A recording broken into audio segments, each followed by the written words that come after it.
Hi everyone. This year, college admissions looks a bit different than usual. So today, we're speaking about how exactly the pandemic has impacted college admissions, and we'll offer some advice to help you adapt to the changes so you can still get into the college or university of your dreams.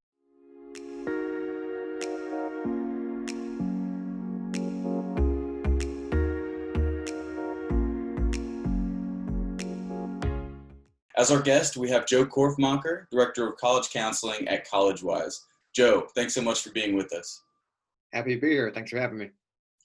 Great. So before we get into specific tips, some reassurance is always good. So do you have any words or overarching advice for students to help alleviate the stress and anxiety they might be feeling heading into this college admissions cycle that's been so impacted by COVID-19? Yeah, no, it's a great question. And absolutely, I would say two things. One, we're all in this together, the high schools, the colleges, the counselors, most importantly, the students and families. We're all in the same boat here. We've never really been in this position before. And so no one has an advantage over anyone else right now. We're all here. We're all going to get through it together. And I also say, second thing is there's so much unknown here, so much we can't control. So control what you can. Do your virtual research. Some schools are allowing on-campus visits. If you're able to do that, if it's safe to do that, do it. But do your research. Do well in your classes. Every school is going to be a little different. High school is going to be a little different this year with what that looks like in person, virtual, hybrid. Do well, work on your applications early and do your best there and control that. We can't control what decisions in colleges will look like this year because of the effects of COVID, how well you really know the school because maybe you weren't able to visit it right away, or testing. There's a lot we can't control there, but what you can control that, and I think you'll have as good a process as possible. Great. So now let's get to a question that a lot of seniors in the class of 2021 are asking and wondering about. So with so many colleges and universities no longer requiring applicants to submit ACT and SAT test scores, should rising seniors who haven't yet taken the test or one of those two tests still opt to take the test? Yeah, great question. I think colleges did the right thing and for the most part going test optional. So allows students that didn't have an opportunity, no fault of their own, to take a test. It won't hold them back. However, I'd still think if you can take a test in the fall, it's safe to do so and you feel like you can do it, I would say go ahead and try. Take a SAT, ACT, potentially a subject test because not every college is test optional. Those schools that are could still help potentially if you're above their middle 50% on their average to send them.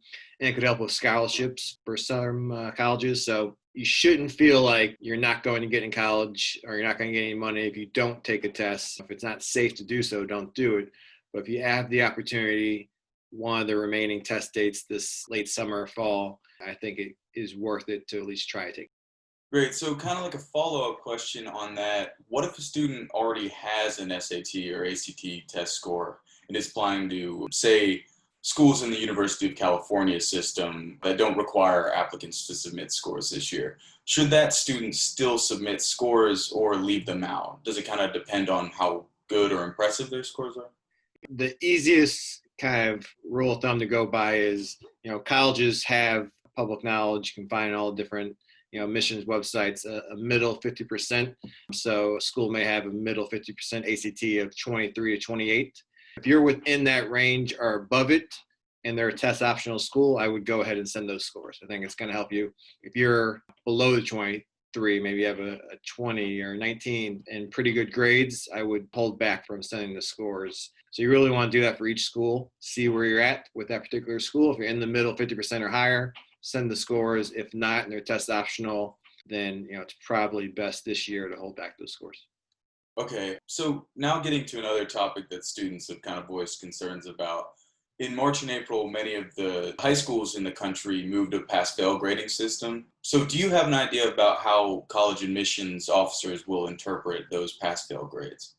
Yeah, and at Collegewise, we actually have a document that kind of goes into detail about this. So I'm happy to send that over to you and can send to your community. But we reached out to some of the more selective colleges that a lot of schools will kind of follow their lead. So Stanford, MIT, Harvard, the UC system, the California State system as well, to kind of ask them just that. We did this back in mid-spring to get a sense of how they would do that.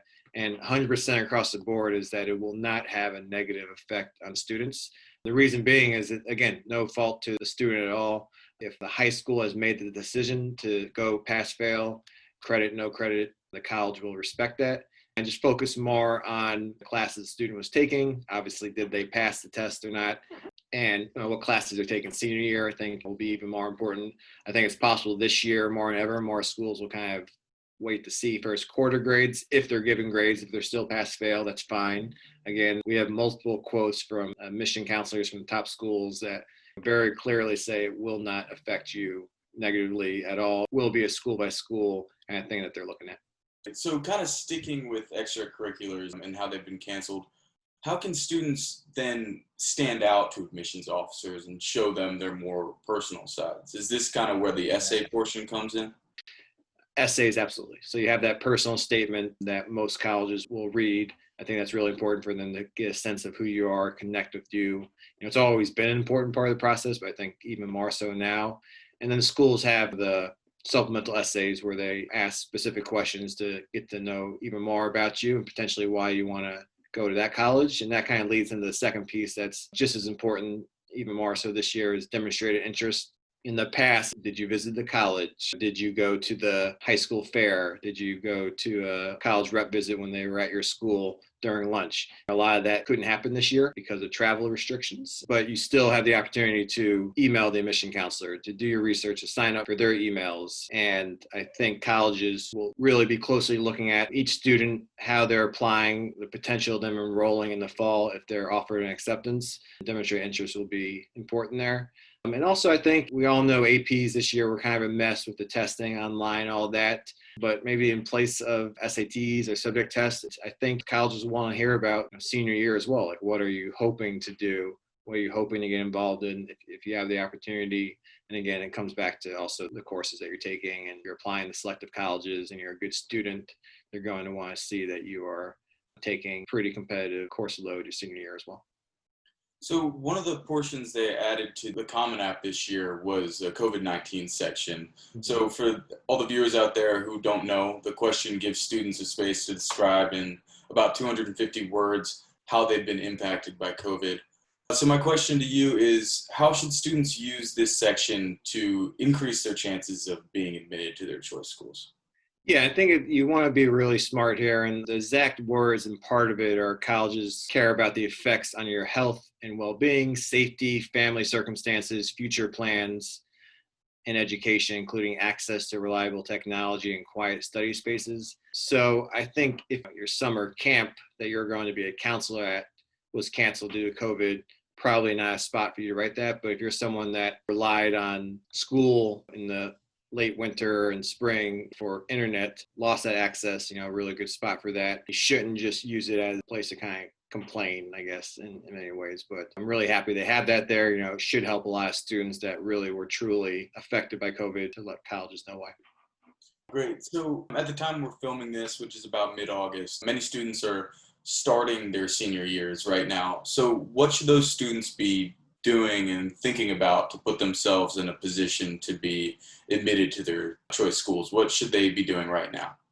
I think it's important to look at how you're applying to each school. And what I mean specifically there is early action, early decision. If it's a rolling school, I could be wrong, but I think it's important this year for especially those rolling schools to maybe get in those applications as soon as you're ready. Don't wait as long throughout the year. I believe that college admission counselors will be kind of eager to see quality students come in and potentially offer them an acceptance. So really look at your list, devise a plan on how you want to apply to each college. Do a really good job with the application. I think more than ever, admission counselors are great. Part of their job is to really get to know the student through the application, but I think that will be even more kind of magnified this year. So making sure that you're not leaving any stones unturned on your application, the activity section, the essays, things like that, and really make sure that the school gets a sense of who you are and why you potentially want to go to that college. It's also important to just give yourself some time to relax, give yourself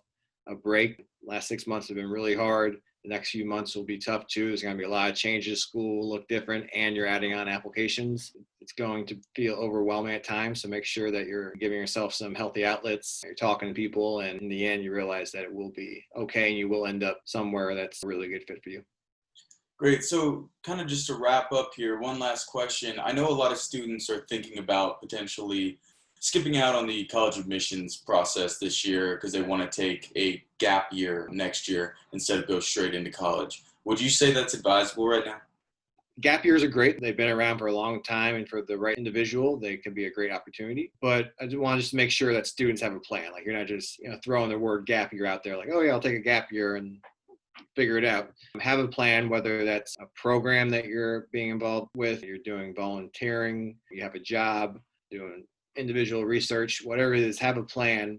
And make sure also that you're communicating with that school that you said that you were going to go to. Not every college is allowing just you to take a gap year. Like, you need specific reasons. You want to make sure that you're in touch with the school, let them know what your plan, make sure it's okay, and that you will definitely will be able to come back the following year. So just make sure everything looks good there. As long as you can find something else that would be more productive for you and you're in touch with the schools, I think it could be a great possibility for you. Great. Well, that does it for us here today. Joe, thanks again for taking the time to talk with us. My pleasure. Happy to be here, and good luck, everyone. If you like this video, please give it a thumbs up. And for more interviews like this, please subscribe. Have a great day, everyone.